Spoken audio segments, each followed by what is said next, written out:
La région en fait, nous a demandé de relever deux défis avec ces nouveaux trains. D'une part, d'augmenter la capacité fortement, donc c'est des trains qui sont capables d'emporter 460 personnes, mais également d'augmenter le niveau de confort, ce qui sont deux choses a priori pas toujours compatibles. La façon dont Bombardier a relevé ces défis, c'est de placer l'usager au cœur du développement de ce train-là. Vous avez beaucoup plus d'espace que dans les trains actuels pour vous déplacer, y compris quand vous êtes handicapé. Vous avez un train qui est beaucoup plus lumineux et puis vous avez un nouveau confort qui vous permet de profiter de tout ce dont vous avez besoin aujourd'hui. Des prises pour votre ordinateur portable, des prises USB pour votre téléphone.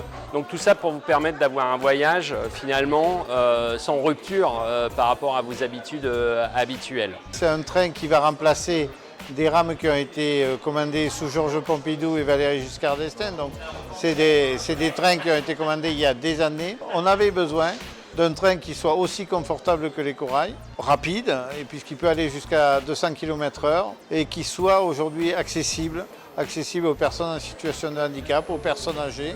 Et notamment, ça sera aussi des trains où l'usage du vélo pourra être beaucoup plus important qu'avant, puisqu'il y a le nombre d'accroches vélo va être multiplié par 6. Je crois que c'est important. Ces trains sont produits à l'usine de Valenciennes, de Crépin plus exactement, dans les Hauts-de-France. Donc c'est le premier site ferroviaire français. Tout est fait sur place, c'est-à-dire de la conception jusqu'à la fabrication. Et donc aujourd'hui, ce train, il est certifié Origine France. On a une commande publique à l'origine qui se traduit avec des impacts directs sur l'emploi dans l'ensemble. À noter que certaines entreprises de la région contribuent fortement à ce train-là, puisqu'on a des fournisseurs implantés dans la région. Et on aura aussi un nouveau centre de maintenance dédié à ces rames qu'on est en train de construire à Orléans, Québec, au nord d'Orléans.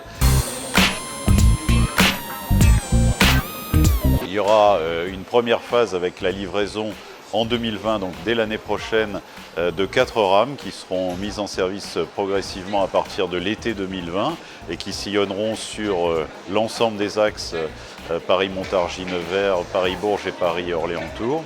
La livraison des 28 autres rames aura lieu sur l'ensemble de l'année 2022, donc fin 2022, nous serons en situation cible. Alors vous êtes en première classe. Les sièges sont très confortables par rapport à moi ce que j'ai connu depuis 5 ans, vu que je fais mes études à Bourges. La 3D rend très bien, on se croirait vraiment dans un vrai train. Le dispositif est un peu déstabilisant, mais c'est vrai que c'est très immersif et qu'on se sent véritablement à l'intérieur du train. Bon, par contre, il faut tenir la barre.